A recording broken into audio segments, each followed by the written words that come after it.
Selam YouTube, merhaba.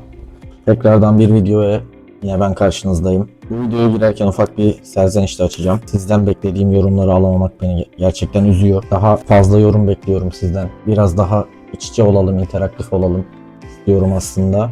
Bu olduğu takdirde bence daha doğru konular, daha iyi içeriklerimiz de olacaktır. Ufak bir değinmek istedim hemen videonun başında. Bugün size Budapeşte de iş bulma yöntemleri, nasıl iş bulursunuz, nerelerde çalışırsınız, bu işlerden ne kadar para ve gelir elde edebilirsiniz. Onlardan bir bahsedeceğim. Öncelikle tabii buraya öğrenci olarak geldiğinizde yapacağınız part-time işler, yapabileceğiniz yani part-time işler ve bunların size getirileri ne olur? Bunlardan bahsedeceğim. Onun öncesinde tabii bu işlere nasıl ulaşabilirsiniz, nasıl bulabilirsiniz bunları konuşuyor olacağız. Öncelikle Budapeşte'de iş bulma yöntemlerinden biraz bahsetmek istiyorum size. Birkaç temel yöntemimiz var burada, onları söyleyeyim ben. İlk öncelikle iş fuarlarından bahsedeceğim. Fuarları şöyle, birinin adı Jobverse mesela, ben de katılmıştım buna. Şimdi bu fuarların mantığı nasıl çalışıyor? Tabii ki sadece bu yok, başka da vardır. Fakat ben buna katıldığım için biraz bunun üstünden bilgiler vereceğim. Hepsinin mantığı aşağı yukarı zaten aynı. Bu fuarlara öncelikle bir form dolduruyorsun internet üstünden. Özgeçmişinizle alakalı, yaşınız, cinsiyetiniz vesaire gibi temel bilgiler var. Ama önemli olan işte çalıştığınız ya da okuduğunuz alan. Yani siz ne mezunsunuz, ne üstüne daha önce çalıştınız, varsa bir tecrübeniz. Bunları giriyorsunuz. Burada da 4 tane temel ayrım var. Yani benim aklımda kalanlar şu: mühendisliğin renk kodu var mesela. Atıyorum onu yeşil olarak belirlemişler. İnsan kaynaklarının renk kodu var. 12 kırmızı. 2 tane daha böyle temel disiplin vardı diye. Onları da farklı renkler belirlemişler. Siz kaydınızı yaptırdığınızda ve fuar günü fuar alanına gittiğinizde girişte isminizi, soy isminizi soruyorlar. Ona göre hangi renkseniz artık onun kartını size veriyorlar. Buraya yazıyor Jobverse, bir numara atamışlar size. Atıyorum ben mühendisim mesela. Yeşil renkli bir kart. Ondan sonra içeri giriyorsunuz. İçeride birçok firmanın standı oluyor. Bu standların üstünde de renk kodları var. Dediğim gibi 4 temel renk var. Sizin alanınız mühendislik yeşilse, yeşil rengine barındıran standlara giderseniz, oradaki firmalarla görüşürseniz bu şu anlama geliyor. Yani yeşil renge sahip olanların bu alanda elemana ihtiyacı var. Gidiyorsunuz, bu kontağa geçiyorsunuz, anlatıyorsunuz. Ben şuradan geldim, şu işlerle uğraştım, bu bölümü okudum. Onların bir listesi falan da oluyor, açık pozisyon listesi. Yüzde bir mülakatlı da oluyor aslında. Belki orada sizi beğenirlerse, gerçekten akıllarında kalırsanız daha sonrasında süreciniz ilerleyebiliyor. Ve bu şekilde bir iş sahibi olabiliyorsunuz part-time olarak tabii ki. Bu birinci yöntem. Bu yöntem çok mu işliyor her zaman? Çok işlediğini söylemek yalan olur. Bu şekilde işe giren çok kimse tanımadım. Ama her yeri denemekte fayda var. Yani sonuçta müsait vaktiniz varsa, eğer tarihler ve takviminiz uyuyorsa o ortamda olmak, orada bulunmak bence kötü bir fikir değil. İkincisi öğrenci ajansları. Öğrenci ajanslarını da şöyle özetleyeyim. Bunlar bir köprü görevi görüyor. Üniversite öğrencileri ve firmalar arasında. Kendi web sayfaları oluyor. İsimlerini de şu an aklımda kalanlardan söyleyeyim. Biri Mets, ilk işime ben onlar aracılığıyla girmiştim. Bir tane Muse var. Kız arkadaşım şu anki çalıştığı işe onların aracılığıyla girdi. Bunların sayfalarında ilgili firmalarla anlaşmaları oluyor ve o firmaların aslında insan kaynakları görevini görüyorlar. Giriyorsunuz sitelerine, yine onların da görselleri gelecektir. Orada iş listeleri var. Bu bir kurumsal stajyerlik de olabilir ama basit bir depo işi de olabilir, fizikselliğe dayalı. Baristalık da olabilir. Yani çeşit çeşit işler var ve saatlik ödenen ücretleri de görebiliyorsunuz. Yani atıyorum adam deposuna eleman arıyor. Diyor ki işte ben saatlik sana 200 forint veriyorum. Veya bir başka kurumsal stajyerlik pozisyonu var. O diyor ki SAP alım uzmanı yardımcısı falan. Diyor ki ben bu pozisyonda saatlik 2200 forint ödüyorum gibi. O sayfalarda görebiliyorsunuz ve aklınızda yatan, yapmak istediğiniz, çalışmak istediğiniz işi oradan seçerek başvuruyorsunuz. Ondan sonrasında eğer sizin CV'niz onların ilgisini çekerse size dönüş yapıyorlar. Bazı ekstra bilgiler istiyorlar. Bu bilgileri tekrardan siz sağlıyorsunuz. Ondan sonraki aşamaya geçtiğinizde, son aşaması da direkt firma yetkilileri sizle iletişime geçiyor.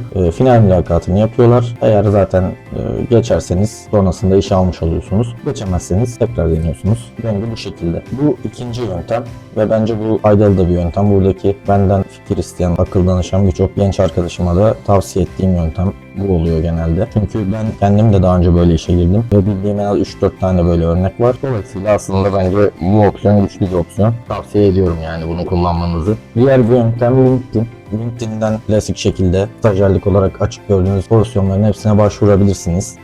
Yani buradan da işe giren oldu benim tanıdığım. Bunda da işe girme olasılığınız bence öğrenci ajanslarına kıyasla daha az. Yani çünkü çok fazla başvuru oluyor. Çok sayıda başvuru arasından sıyrılmak her zaman kolay olmuyor. Benim gördüğüm kadarıyla öğrenci ajansları kadar verimli çalışan bir sistem değil. Bu arada ben şu an ikinci işimdeyim. Ben LinkedIn üstünden buldum diyebilirim ama benim hikayem biraz farklı orada. Ben direkt firma sahibine mesaj atarak ulaşmıştım. Bu hikaye öyle başlamıştı. Tabii background'ı var ama şimdi oralara girip dallandırıp budaklandırmayıp fokusumuzu dağıtmayalım. Onu da belki başka bir videoda anlatabilirim. Eğer bu seçeneklerin hiçbiri çalışmadıysa kuryelik var. Burada bizim Türkiye'deki yemek sepeti, Getir vesaire gibi. Burada da Volt ve Foodora olarak iki tane temel firma var. Bunların kendi içinde ufak tefek farkları var. Mesela Foodora belli shiftler var. Onlardan seçip çalışabiliyorsunuz. Yani adam diyor ki 8-12 çalışmak istiyorsan bu saatlerde çalışabilirsin. 12'den 3'e kadar bir şey yok. 3'ten 7'ye kadar da başka bir shift var ya da buraya kaydolabilirsin, burada çalışabilirsin gibi sizi biraz süre olarak kısıtlıyor. Volt'ta ise bu çok daha esnek. Bunun içerisinde istediğiniz saat açarsınız, istediğiniz zaman kapatıyorsunuz. İster 1 saat çalışırsınız, ister 10 dakika çalışırsınız, ister 7 saat çalışırsınız. Tamamen sizin tercihinize ve o günkü durumunuza bağlı olarak değişen bir durum. Bunu da yapan, tercih eden çok arkadaşımız var. Burada zaten yani iş var mı yok mu derdi de yok. Dolayısıyla tek ihtiyacınız aslında bir tane bisiklet kiralamak veya satın almak. Aynı şekilde elektrikli motor da oluyor. Mopedler. Arabayla da yapılabiliyor ama tabii ki onun farklı maliyetleri var. Kaydınızı yapıyorsunuz. Ondan sonrasında çalışmaya başlıyorsunuz direkt bir şekilde. Bu da başka bir seçenek. Şimdi ikinci kısımda da videonun bu kısmında hangi işten ne kadar kazanırsınız? Biraz da bunlardan bahsedelim. Önemli kısım da bu zaten. Öncelikle intern işlerinden başlayalım. Şimdi intern işleri de ne kadar kazanırsınız? Bu değişmekle birlikte minimum maksimum aralıklarını söyleyecek olursam 2000 forint. Ya ben bunların euro karşılıklarını da en kötü videoya koyarım çünkü forint her zaman çok anlamlı olmayabilir size. Sonuçta buranın lokal para birimi. Ama videoda şimdi alışkanlığımda olduğu için forint olarak söyleyeyim, sonrasında editlerken zaten euro karşılıklarını koyarım. 2000 ile 2500, hadi 2600 diyelim, forint arası saatlik ücretlerle çalıştırıyorlar intern işleri genelde. Kurumsal firmalardan bahsediyorum, büyük firmalardan ve tabii 120 saat çalışma sınırınız var. Yani hesabını siz yapın. Dediğim gibi ben zaten euro karşılıklarını koyacağım. Ama aylık 120 saati dolduran biri maksimum bu işlerden ne kadar kazanır? Çok geçmeyecektir yani, biraz da paylı yüksek söylüyorum hatta. Bazıları var çok daha düşük fiyatla çalıştırıyorlar ki isimlerini bilseniz firmaların şaşırırsınız, yani bu firma neden bu kadar az ödüyor dersiniz. Ama burada biraz öyle bir düzen var. Şimdi bu öğrenci ajanslarıyla girdiğiniz takdirde vergisel bir avantajınız oluyor. %15 galiba vergi kesintisi oluyor. Geçtiğimiz sene bu da yoktu. Bu sonradan getirilen bir şey. Ama kendiniz bir sözleşmeli olarak bir yerde çalışıyorsanız, benim gibi mesela şu an ben öyleyim, direkt bir Macar vatandaşı gibi %33 vergi ödemek zorundasınız. O da az bir para değil yani, ciddi bir miktarı benim kazancımın vergiye gidiyor burada. Barista, depo vesaire gibi yerlerde çalışanlar için bu aralık biraz daha düşük. Buna bir bakmak lazım. Ben de uzun zamandır bu sistemlere girip iş güç aramadığım için saatlik ücretler ne oldu çok fikrim yok. Ama tahminimi söyleyeyim. Barista, depo çalışanı vesaire gibi basit diye daha çok söyleyebileceğim işlerde çalışanlar için bu fiyat aralığı muhtemelen 1800 forint ile 2300 forint arasında değişecektir. Saatlik brütten bahsediyorum. Yani %15 altına alacaksınız siz bu şekilde işe girdiğinizde. Bu brütten %15 kesintiyle biliyorsunuz. Onun haricinde kurye işleri. Aslında kurye işleri gerçekten kazanç açısından avantajlı. Bunu söylemek lazım. Saatlik ortalama 3000-4000 forint arası yapabiliyorsunuz eğer ciddi şekilde çalışırsanız. Ciddi çalışma dediğim de çok ağır bir şey değil yani. Sadece işte sigara molası verdin, kahve molası verdin, oldu bu oldu yapmadan konsantre bir şekilde sürekli paket atarsanız saatlik ortalamanız 3-4 bin forinte gelecektir. Bu da aslında şu demek oluyor: kuryelik kurumsal bir stajyerlik işinden daha fazla getiriyor.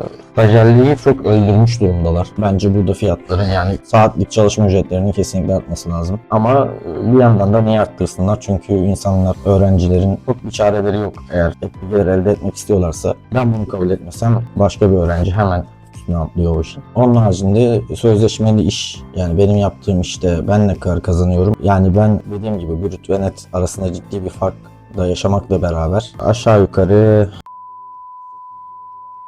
aylık gelir elde ediyorum. Bu ne kadar yetiyor, ne kadar yetmiyor, iyi mi kötü mü? Tabii bunun yorumu sizin ama benim şahsi bakış açımla çok mu yeterli değil. Zaten TL'ye de çevirirseniz anlayabilirsiniz. İnanılmaz bir para kazanılmıyor burada. Özellikle part-time işlerde. Ama benim sözleşmeli işin avantajı ne? Ek yemek kartı alabiliyorsunuz. Yıllık belli bir miktar yüklüyorlar. Yemek kartı size şunu sağlıyor: dışarıdan yemek söylediğinizde bunu ödeyebiliyorsunuz. Veya bazı belli başlı marketlerde alışveriş yapma şansınız oluyor. Totalde hangisi daha avantajlı, bunun yorumu tamamen sizde. Yapmazsanız da yazarsanız ben de görürüm aşağıda. Ondan sonrasında yani diyeceklerim benim aşağı yukarı bu kadar. Biraz size fikir vermeye çalıştım. Part-time işlerden beklentiniz ne olmalı? Burada nasıl bir ekonomik durumla karşılaşacağınıza dair en azından bir faydası olduysa, olacaksa ne mutlu bana diyeyim. Onun haricinde bu arada full time ile ilgili de muhtemelen merak ediyor olabilirsiniz durumları. Onunla ilgili de çok kısa şöyle bir bilgi vereyim. Macaristan'da AB dışı vatandaşlar için full time iş bulma imkanları oldukça kısıtlandı. Özellikle geçen sene çıkan bir yasayla Orban sağ olsun. Burada bir göçmen ofisi olmayan ülkelerin, AB dışı ülkelerin vatandaşları tam zamanlı iş alamıyor. Bu da biraz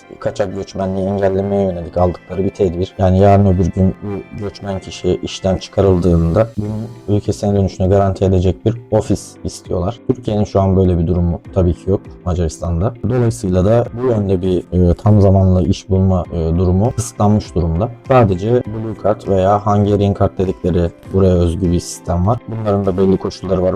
Bunları alabilirseniz dediğim gibi Blue Card, Hungarian Card ikisinden biri için yeterlilikleri sağlıyorsanız, alabiliyorsanız burada tam zamanlı şekilde çalışıp yaşamınıza devam edebilirsiniz. Onun haricinde burada kalma imkanı maalesef artık çok yok. Tercih eder misiniz, etmez misiniz? Bu tabii ki bireysel bir şey. Bunun hakkında şimdi ben yorum yapmayayım. Fakat durum bu. Hatta bu sebepten de kalmak da isteyen birçok benim tanıdığım master öğrencisi arkadaşım dönmek zorunda da kaldı. Dolayısıyla işler biraz daha zorlaştı burada. Onu da o şekilde kısaca bahsedeyim. Belki ilerleyen aylarda, günlerde daha detayına da gireriz eğer bir talep oluşursa. Bir sonraki videoda önümüzde iki seçenek var. Yorumlarda da belirteceğim bunu. Birinci opsiyon, size yaşam masraflarından bahsedebilirim. Kira ne kadar, apartman giderleriyle birlikte ne oluyor, mutfak masraflarına ne kadar para gidiyor vesaire vesaire. Buradaki yaşamın maliyeti nedir, okulun dönemlik ücreti nedir, bunları anlatabilirim. Veya İkinci opsiyonumuz, burada araba alım satım işlemleri nasıl gerçekleşiyor, araç fiyatları ne, ikinci el araç fiyatları nasıl, bu aracın yıllık size